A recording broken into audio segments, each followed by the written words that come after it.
Good evening to all of you. Shreshth science classes में आप सभी का स्वागत है। सेकेंड टर्म क्रैश कोर्स के अंतर्गत क्लास 8 का फोर्स एंड प्रेशर चैप्टर कल स्टार्ट हुआ है। उसका पहला एक पार्ट बन चुका है। इंट्रोडक्शनरी क्लास थी वो।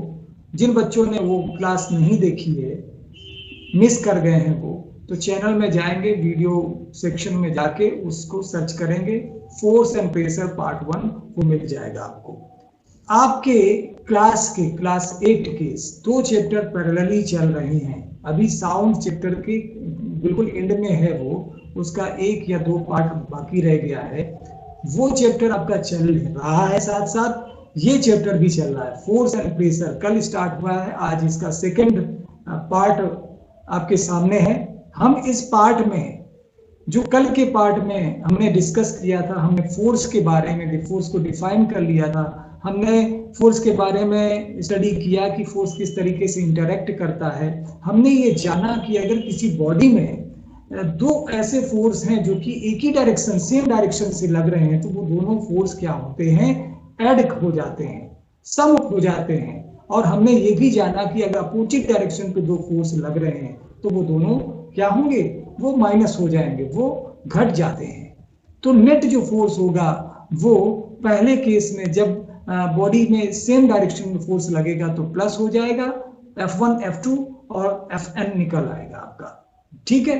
और दूसरे केस में F1 माइनस F2 हो जाएगा, यानी कि वो घट जाएगा और उसके बाद में जो बचेगा वो आपका रिजल्टेंट फोर्स होगा। और उसी फोर्स की वजह से बॉडी मूवमेंट में आएगी। यानी कि हमने ये सारी बातें देखी। उसके बाद में हमने देखा कि क्या अगर किसी बॉडी के ऊपर फोर्स लगता है तो उस बॉडी में क्या उस फोर्स के प्रभाव होंगे, इफेक्ट क्या वो फोर्स डाल सकता है। तो effect of force on the body हमने ये भी चर्चा किया। हमने देखा कि अगर इफेक्ट के केसेस में हमने उसको 3 या 4 या 5 चरणों में हमने उसको देखा था, पॉइंट्स वाइज समराइज किए थे। पहला पॉइंट ये था कि अगर हमने फोर्स लगाया किसी बॉडी के ऊपर तो वो बॉडी क्या होगी, अगर रेस्ट में है तो मोशन में आ जाएगी। दूसरा पॉइंट क्या था कि अगर हमने बॉडी के ऊपर फोर्स लगाया और बॉडी मोशन में है तो उसको रेस्ट में लाया जा सकता है। जरूरी नहीं कि बॉडी रेस्ट में आएगी ही आएगी, उसकी स्पीड कम हो सकती है, ठीक है, लेकिन वो रेस्ट में भी लाई जा सकती है। जैसे साइकिल चल रही है, आपने ब्रेक लगा दिया या पीछे से किसी ने खींच लिया, साइकिल क्या है, धीमी हो जाएगी, मे भी पॉसिबल कि साइकिल रुक भी जाए। यानी कि जब फोर्स क्या है, मूविंग ऑब्जेक्ट को उसने क्या किया, रेस्ट में ले आई, ठीक है।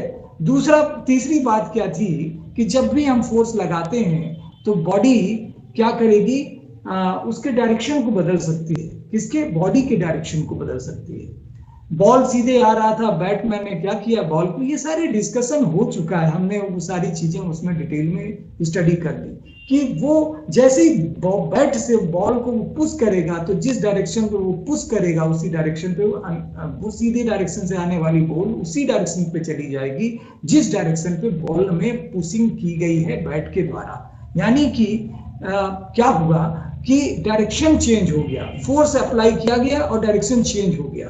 तीसरी बात। चौथी बात हमने क्या सीखी थी, हमने सीखी कि स्पीड बदल जाएगी। यानी कि अगर कोई ऑब्जेक्ट, कोई बॉडी चली जा रही पीछे से, हमने पीछे से उसके फोर्स भी लगा दिया तो क्या होगा, बॉडी और एक्सीलरेट हो जाएगी, यानी कि स्पीड इंक्रीज हो जाएगी उसकी। और अगर कोई बॉडी सीधे चली आ रही, हमने उसके सामने से फोर्स लगा दिया या उसको पीछे से पुल कर लिया तो बॉडी की स्पीड कम हो जाएगी। यानी कि चौथे पॉइंट में हमने सीखा कि बॉडी की फोर्स लगाने पर बॉडी की स्पीड को कम या ज्यादा किया जा सकता है, ठीक है।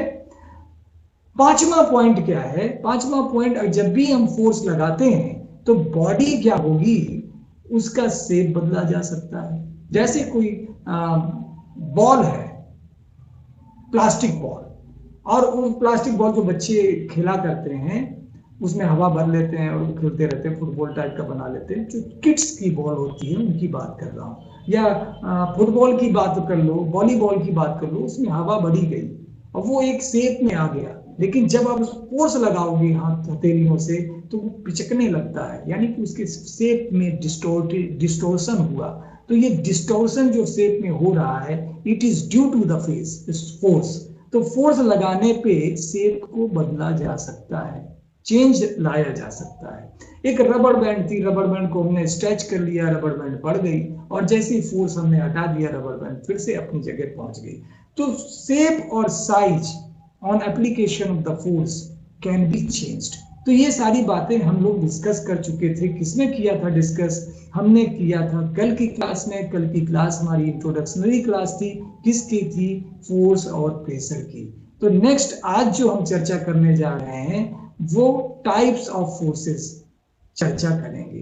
तो टाइप्स ऑफ फोर्सेस में जनरली फोर्स को दो टाइप्स में डिवाइड किया जा सकता है, क्लासिफाई किया जा सकता है।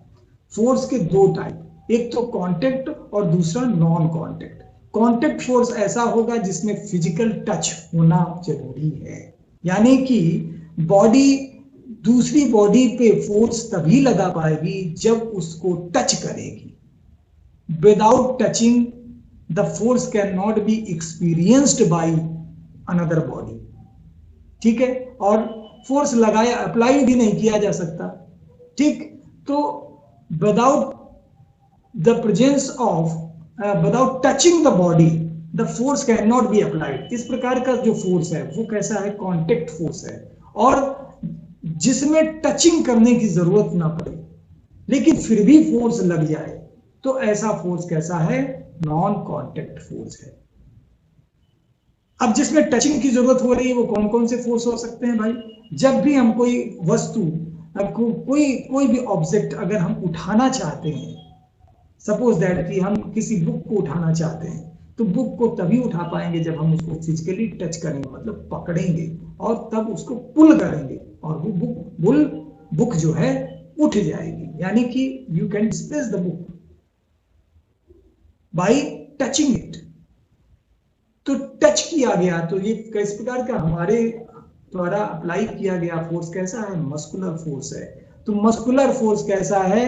कांटेक्ट फोर्स है। उसी तरीके से जब भी फ्रिक्शनल फोर्स, जब भी हम ग्राउंड में चलते हैं तो ग्राउंड को पुश करते हैं पीछे की तरफ, या फिर कोई ऑब्जेक्ट जब भी किसी सरफेस में चलता है तो सरफेस में क्या है? दोनों ऑब्जेक्ट के सरफेस में क्या होगा? फ्रिक्शन होगा, रबिंग होगी, यानी कि देयर इज टचिंग। तो फ्रिक्शनल फोर्स और मस्कुलर फोर्स ये कैसे एग्जाम्पल हैं? ये आपके कांटेक्ट फोर्स के एग्जाम्पल हैं। लेकिन अगर बात कही जाए, किसकी बात कही जाए? नॉन कांटेक्ट फोर्स की, तो नॉन कांटेक्ट फोर्स में आपके मैग्नेटिक फोर्स, टचिंग की कोई जरूरत नहीं है। एक मैग्नेट यहाँ पे है, कोई दूसरा मैग्नेटिक मटेरियल दूर रखा हुआ है, मैग्नेट उसके जरूरी नहीं कि उसको टच करे जाके, वो वहीं से क्या करेगा? मैग्नेटिक मटेरियल को अपने पास आपस अपनी तरफ खींच लेगा। यानी कि without touching the force can be applied. तो इसमें ये कैसा हो गया? मैग्नेटिक फोर्स कैसा हो गया? नॉन कांटेक्ट फोर्स हो गया।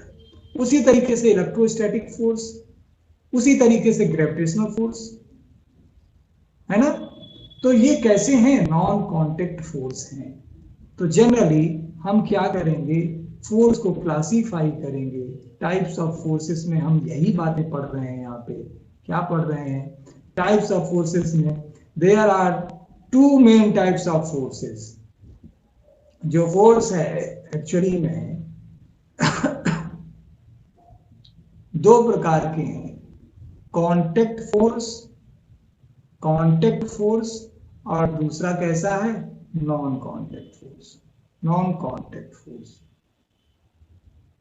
ठीक है, तो हमारी चर्चा का विषय आज का यही है, कांटेक्ट और नॉन कांटेक्ट फोर्स।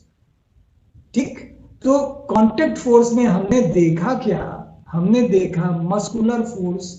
ये भी मस्कुलर फोर्स जो था MUS होता है। मस्कुलर फोर्स जो होता है वो कांटेक्ट फोर्स, हमने चीजों को उठाया, टच किया, तभी जाके मसल्स के द्वारा फोर्स लगाया गया, मस्कुलर फोर्स। और दूसरा क्या है? आपका फ्रिक्शनल फोर्स।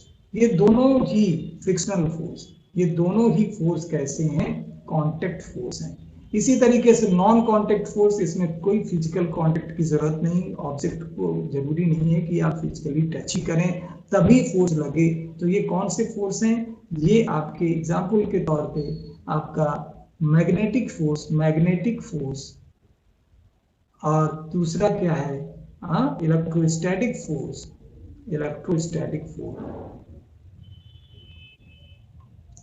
तीसरा क्या है, तीसरा आपका है ग्रेविटेशनल फोर्स।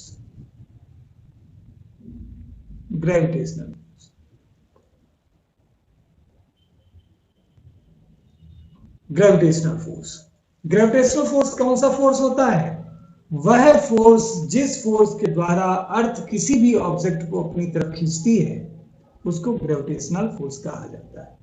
ठीक है, तो सभी ऑब्जेक्ट के ऊपर ग्रेविटेशनल फोर्स लगता है। तो ये ऐसा जरूरी नहीं है कि सारी ऑब्जेक्ट सरफेस के टच में ही हैं तभी उनमें फोर्स लग रहा है, नहीं। कोई भी ऑब्जेक्ट है, जैसे कोई बॉल है, हमने उसको ऊपर फेंक दिया, उस पे जाते समय भी ग्रेविटेशनल फोर्स नीचे की तरफ लग रहा है, तो जब हमने फेंका तो उसकी धीरे धीरे स्पीड फोर्स की वजह से, ग्रेविटेशनल फोर्स की वजह से उसकी धीरे धीरे स्पीड कम हो जाएगी। एक समय ऐसा आएगा जब उसकी स्पीड बिल्कुल जीरो हो जाएगी और उसके बाद में वो फिर नीचे की तरफ बढ़ना शुरू हो जाएगा। क्योंकि उसमें फोर्स नीचे की तरफ जब आ रहा है तो फोर्स लग ही रहा है, तो वो बॉडी क्या होगी, एक्सीलरेट होती चली जाएगी, मतलब उसकी स्पीड बढ़ती चली जाएगी। नीचे की तरफ जब आएगा तो स्पीड कम बढ़ेगी और जब ऊपर की तरफ जाएगा तो स्पीड कैसी होगी, कम होगी। क्यों होगी भैया, देखो ये सरफेस है, सरफेस से हमने क्या किया, इस बॉल को फेंका ऊपर की तरफ, तो अब जब ये बॉल ऊपर की तरफ जा रही तो एक फोर्स ग्रेविटी है, अर्थ के द्वारा ग्रेविटेशनल फोर्स जो लग रहा है वो नीचे की तरफ लग रहा है। अब चूंकि ये हमेशा नीचे की तरफ इसमें लगेगा तो ये धीरे धीरे क्या होगी, कम, इसकी स्पीड कम हो जाएगी।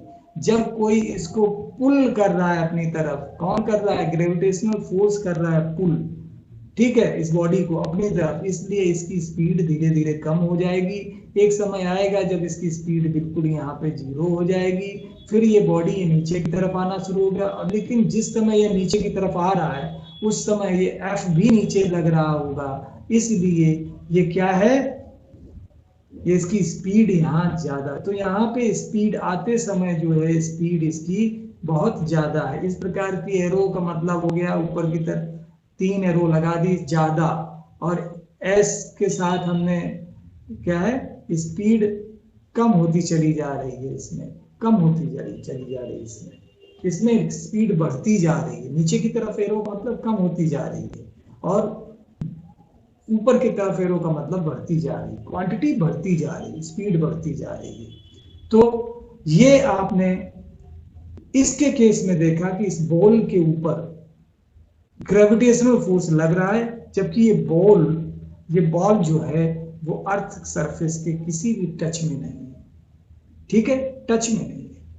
तो जरूरी नहीं है कि बॉडी टच में हो, और लेकिन फिर भी इसमें ग्रेविटेशनल फोर्स लगेगा। तो नॉन कांटेक्ट फोर्स के अंतर्गत हम 3 प्रकार के फोर्सों की चर्चा करेंगे। पहला क्या है आपका मैग्नेटिक फोर्स, दूसरा है आपका इलेक्ट्रोस्टैटिक फोर्स, तीसरा है आपका ग्रेविटेशनल फोर्स। ओके, तो कांटेक्ट फोर्स में किनको कहा जाएगा, तो इसको देखिए, contact are forces excited by object. ये कौन सा फोर्स है, एक्साइटेड बाय वन ऑब्जेक्ट, एक ऑब्जेक्ट के द्वारा किसके ऊपर, ऑन अनदर ऑब्जेक्ट, दूसरे ऑब्जेक्ट के ऊपर लग रहा है, ऐसा फोर्स कांटेक्ट फोर्स कहलाएगा। मतलब the force excited by one object to the another object is known as contact force. Non contact के केस में देखिए, नॉन कांटेक्ट फोर्स कौन सा होगा, नॉन कांटेक्ट फोर्स होगा the force exerted by one object on another without any contact। Contact नहीं है, force लगाया जा रहा है लेकिन कांटेक्ट नहीं है। पहले वाले केस में क्या था, फोर्स लगाया जा रहा था और उसमें कांटेक्ट था, ओके।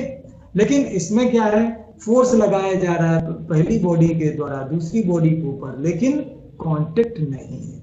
तो जिसमें कांटेक्ट नहीं है वो कैसा है, नॉन कांटेक्ट फोर्स है, और जिसमें कांटेक्ट है वो कैसा है, कांटेक्ट फोर्स है। तो कांटेक्ट और नॉन कांटेक्ट ये आपको अच्छी तरीके से पता चल गए होंगे। तो मैग्नेटिक फोर्स कैसा है, मैग्नेटिक फोर्स भैया कैसा है, मैग्नेटिक फोर्स है नॉन कांटेक्ट फोर्स, तो हम उसकी चर्चा करेंगे बाद में। पहले हम चर्चा करेंगे कांटेक्ट फोर्स की। कांटेक्ट फोर्स कैसा है? Muscular force. मस्कुलर फोर्स की बात करेंगे, मसल्स के द्वारा जो फोर्स लगता है। इसमें सबसे पहले हम चर्चा किसकी करेंगे? मस्कुलर फोर्स की, कांटेक्ट फोर्स के अंतर्गत। Muscular force, muscular force is the force exerted by the muscles of the body. ठीक है, हमारी बॉडी के द्वारा जो मसल्स फोर्स लगा रही हैं वो क्या है? मसल्स के द्वारा। मस्कुलर फोर्स क्या है? मसल्स के द्वारा जो फोर्स लगता है वो क्या? मस्कुलर फोर्स कहलाएगा। किसी, ये हमारी बॉडी की बात है, किसी एनिमल की बॉडी की बात होती तो एनिमल की मसल का लेकिन वो है क्या एक्चुअली में? मस्कुलर फोर्स ही है। तो ये साइकिलिंग के केस में देखिए, ये पैडलिंग कर रहा है, तो पैडलिंग के दौरान ये क्या करेगा? पैडल को अपने पैर से पुश करेगा। तो ही इज जस्ट पुशिंग, ये पुश कर रहा है, पुश हो रहा है इसमें, पुशिंग द पैडल। ठीक है, तो फोर्स लग रहा है पुशिंग के द्वारा। ये जो गर्ल है, ही इज